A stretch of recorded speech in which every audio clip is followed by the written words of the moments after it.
साथियों नमस्कार। मैं आर.के. अमोल 24 चैनल पर आपका स्वागत है। देश में एक सूचना काफी वायरल हो रही है।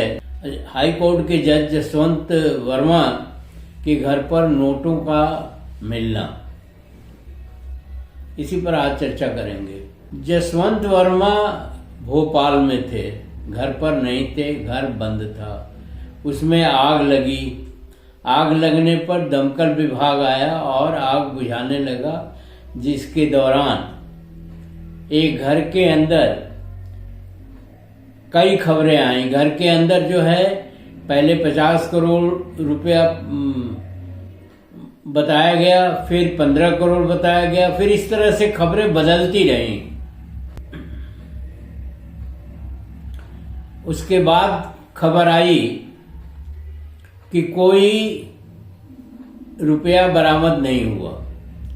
ये खबर वायरल होने के बाद एक बहुत बड़े अखबार ने अपने फ्रंट पेज पर छापा कि ऐसा हुआ है।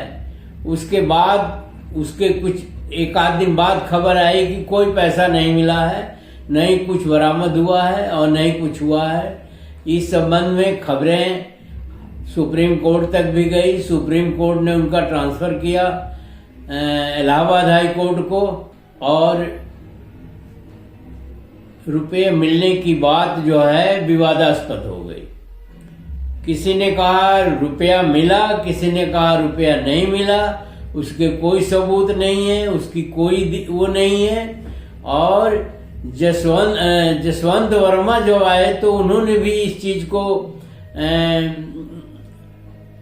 कहा कि हम कोई स्टोर से हमारा कोई मतलब नहीं है, स्टोर हमारे घर का हिस्सा नहीं है। जहां ये रुपया बरामदगी दिखाई जा रही है या था, वो हमारे घर का हिस्सा नहीं है। मामला विवादास्पद हो गया।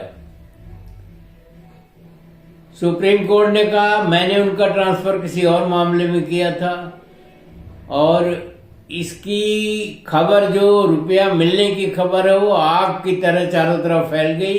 चूंकि मीडिया सक्रिय है इसलिए आग की तरह फैल गई। और दूसरा कारण ये था कि किसी बड़े अखबार ने इस खबर को छापा था, और वो भी मुख्य मेन पृष्ठ पर छापा था। इस तरह बात लोगों के समझ में नहीं आ रही है। बाद में ये भी खबर आई कि जले हुए नोटों का जो है विवरण मिला है, उसका भी कोई आधिकारिक विवरण नहीं दिया गया। बस ये बताया गया कि जली हुई नोटें मिली हैं। अब जसवंत वर्मा का कहना है कि मुझे फंसाया जा रहा है, मुझे बदनाम किया जा रहा है और मेरे साथ छल किया जा रहा है। तो सुप्रीम कोर्ट ने एक जांच कमेटी भी बनाई है इसके लिए। उसकी जांच चल रही है। अभी तक जांच की कोई रिपोर्ट नहीं आई है। अब इसमें मेरा कहना है कि क्या ये षड्यंत्र है? क्या ये राजनीतिक षड्यंत्र है? क्या ये सामान्य षड्यंत्र है? ये किस तरह का षड्यंत्र है ये भी स्पष्ट नहीं हो पा रहा। और इस तरह देश में भ्रामक खबरें फैलाई जा रही हैं या फैल रही हैं, या उसके पीछे कोई कहानी है, यह स्पष्ट नहीं हो पा रहा है। और जनता और लोग जो है बहुत भ्रम में हैं कि ये क्या हो रहा है देश में। देश के अंदर किस प्रकार का वातावरण पैदा हो रहा है और किस तरह की स्थिति क्रिएट की जा रही है, इसके संबंध में जनता के अंदर एक भ्रम पैदा हो गया है। अगर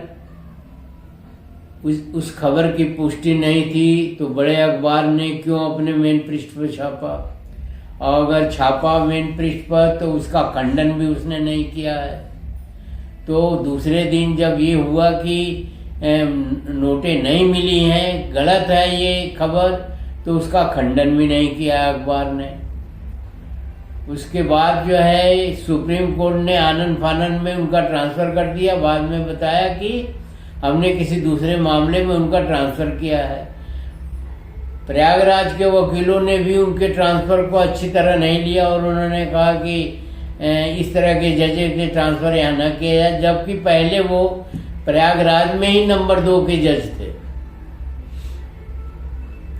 अब ये जांच का विषय चल रहा है, लेकिन एक अनावश्यक भ्रामक, तथ्यहीन या तथ्ययुक्त एक जो वातावरण क्रिएट किया जा रहा है, एक वातावरण में जो एक नैरेटिव बनाई जा रही है, ये बहुत ही गलत है।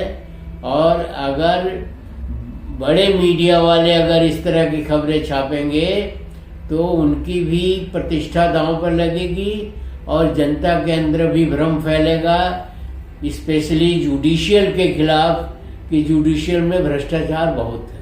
भ्रष्टाचार तो है, इसमें कोई दो राय नहीं है कि आजकल राजनीति में, विधायिका में भ्रष्टाचार है, भारी मात्रा में भ्रष्टाचार है और वो परिलक्षित हो रहा है, वो दिखाई दे रहा है। ईडी, सीबीआई और जितनी संवैधानिक संस्थाएं, इनका दुरुपयोग हो रहा है और खुलेआम दुरुपयोग हो रहा है। व्यापार में भी भ्रष्टाचार है, जमीनें और राष्ट्रीय संस्थान जो हैं, जो फायदे वाले राष्ट्रीय संस्थान हैं, उनको बेचा जा रहा है और उसके खरीदार जो है वो उनके चहेते ही हैं शासन के। तो जुडिशियल में भी भ्रष्टाचार है और भ्रष्टाचार की खबरें आती रहती हैं जुडिशियल में। जुडिशियल भी बहुत पाक साफ नहीं है और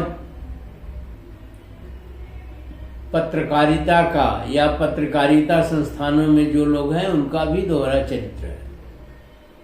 इस तरह देश में एक धूमिल वातावरण, षड्यंत्र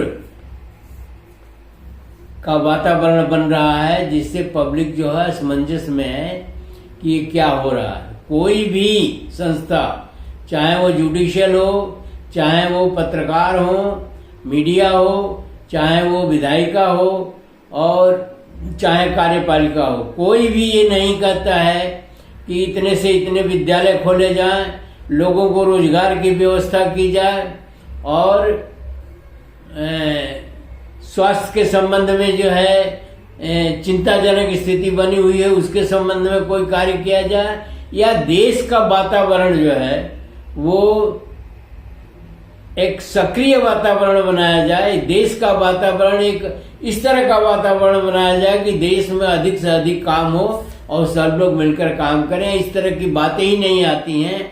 इस तरह का कोई जो है स्लोगन शासन की तरफ से भी नहीं आता है, कार्यपालिका प्रशासन की तरफ से भी नहीं आता है और न ही विधायिका की तरफ से आता है, न ही मीडिया की तरफ से आता है। केवल एक दूसरे की छीछा लेदर का वातावरण जो है, एक दूसरे की बुराइयां, इस तरह के प्रकरण जो है उछल जाते हैं और पूरे देश में फैल जाते हैं, जिससे नकारात्मक वातावरण तैयार होता है और उस नकारात्मक वातावरण की भेंट जो है नुकसान के रूप में परिणति उसकी होती है। सक्रिय वातावरण का या पॉजिटिविटी का कहीं कोई भी संस्था, कोई भी जितना हमने बताया है, कोई भी नहीं जो है उसको लेता है कि नहीं सड़कों की आवश्यकता है, बिजली की समस्याएं हैं। बिजली की बहुत बड़ी समस्या है। पिछले 10 सालों में, 12 सालों में कोई भी नया पावर हाउस सेटअप नहीं हुआ। अगर हुआ हो तो कोई बताए, कि कमेंट बॉक्स में बताए कि ये इतने मेगावाट का इतना पावर प्लांट कहीं लगा है पूरे देश में। एक बार परमाणु संयंत्र लगाने की बात हुई थी बिजली उत्पादन के लिए, वो भी आजकल बिल्कुल ठप है। तो कहीं कोई सकारात्मक राजनीति नहीं हो रही है। सकारात्मकता देश के अंदर नहीं फैलाया जा रहा है, नकारात्मकता फैलाया जा रहा है। चाहे वो सामान्य खबरें हों, चाहे वो राजनीतिक खबरें हों, चाहे वो मीडिया की खबरें हों, चाहे जुडिशियल से रिलेटेड हो और चाहे प्रशासनिक आदेशों के अंतर्गत रिलेटेड हो। कुछ लोग संवैधानिक पदों पर नकारात्मकता फैलाने के लिए ही बैठाए गए हैं और फैला रहे हैं। कभी बाबर की बात होती है, कभी औरंगजेब की बात होती है, कभी किसी मस्जिद की बात होती है, मंदिर की बात होती है, केवल धर्म, और वो भी धर्म ढोंग पाखंड आडंबर ही होगा या कुछ काम भी करेंगे लोग। तो देश में सकारात्मक वातावरण नहीं है, काम करने का माहौल नहीं है, काम करने के माहौल की बात नहीं की जाती है और केवल नकारात्मक चीजें ही फैलाई जाती है। औरंगजेब मर गया, उसको अब फिर से जिंदा किया जा रहा है। तमाम जो है शासक, इस देश की सच्चाई है कि मुस्लिम कम्युनिटी का राज रहा है और ईसाई कम्युनिटी का भी राज रहा है। उसको उखाड़ करके, गड़े मुर्दे को उखाड़ करके या इस तरह की बात करके वो नकारात्मक वातावरण ही तैयार होगा। उसका कोई रेमेडी, कोई समाधान नहीं है। उसकी जगह पर आप मस्जिद की जगह पर मंदिर बना देंगे, उससे कोई फर्क नहीं पड़ना है और उससे देश की सेहत पर कोई फर्क नहीं पड़ता है, सिवाय इसके कि वहाँ मुस्लिम मस्जिद थी, आपने हिंदू मंदिर बना दिया या जो भी मंदिर बना दिया। मंदिरों को भी कोई उपयोगिता नहीं है देश के विकास में। तो इस तरह से नकारात्मक वातावरण बना करके आप कब तक देश को चलाएंगे? रुपया गिर रहा है, कोई वक्तव्य नहीं आता है। निर्यात गिर रहा है, कोई वक्तव्य नहीं आता है। इस तरह के अनेकों मामले हैं जिस पर मणिपुर जल रहा है, हथकड़ी बेड़ी लगा करके अमेरिका भेज रहा है, कोई वक्तव्य नहीं आता है। मीडिया भी उसमें अपना क्रिटिसाइज करती है, लेकिन मीडिया भी कोई सजेशन नहीं देती। मीडिया भी कई हिस्सों में बटी हुई है और मीडिया भी धन्ना सेठों के हाथ में है। धन्ना सेठ जो कहते हैं उस पर शासन जो कहता है वो धन्ना सेठ करते हैं, धन्ना सेठ जो कहते हैं वो मीडिया करती है। तो ये नेक्सस या इस तरह के नकारात्मक वातावरण में क्या काम होगा? क्या देश उन्नति करेगा? क्या देश तरक्की करेगा? ये सारी चीजें हमारी समझ से तो बकवास की चीजें हैं। जो हो गया सो हो गया। उस समय तो आपने कुछ बोला नहीं, जब हो रहा था तब तो आप मजे ले रहे थे। तब तो अभी मुझे मालूम है एक पार्टी के लोगों का कह लीजिए या एक तरह के विचारधारा के लोगों का कह दीजिए, वो मुस्लिमों में शादी कर रहे हैं, एक नहीं 50। और मुस्लिमों के बारे में इस तरह का वातावरण बना रहे हैं। तो इसका क्या है? इसको तो हम कहेंगे कि दुमुहापन है। आप इधर कहीं और हैं, उधर कहीं और हैं, और ये दुमुहापन कब तक चलेगा, कब तक होगा? ये देश के प्रति आपकी कोई आदर नहीं है। देश के प्रति आप अपने दायित्व से भाग रहे हैं। देश के प्रति आप अपने जिम्मेदारियों से अलग हो रहे हैं और आप निरंकुश हैं। पूरी तरह से जो आपके मन में आता है वो करते हैं। यह स्थिति सही नहीं है और इसके बारे में मैं कहूँगा कि जनता भी, दलित, पिछड़े, सवर्ण और मुस्लिम सब मिल करके जो है ये सोचें कि इस तरह का वातावरण खत्म किया जाए। अगर शासन इस तरह का वातावरण रहेगा तो मिल के विरोध किया जाए। और सभी लोग मिल के अगर विरोध नहीं करेंगे ऐसी चीजों का, जो बकवास की चीजें हैं जिसका कोई भी अर्थ नहीं है देश के हित में, देश सबसे बड़ा है।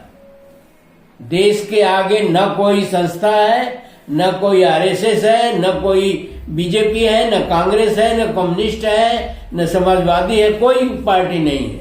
देश सबसे बड़ा है। तो सबको मिलकर अगर देश के बारे में नहीं सोचेंगे, पार्टी के बारे में सोचेंगे, तो ये तो पार्टी तंत्र तो चल ही रहा है।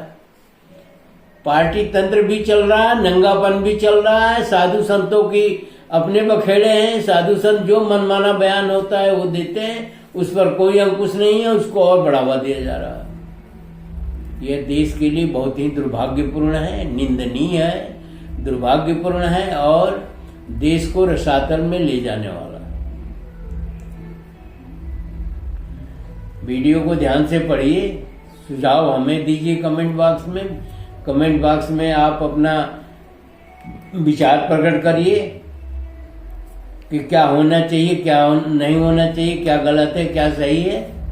वीडियो को यहीं समाप्त करते हैं। वीडियो को शेयर, लाइक और सब्सक्राइब करना न भूलें। धन्यवाद।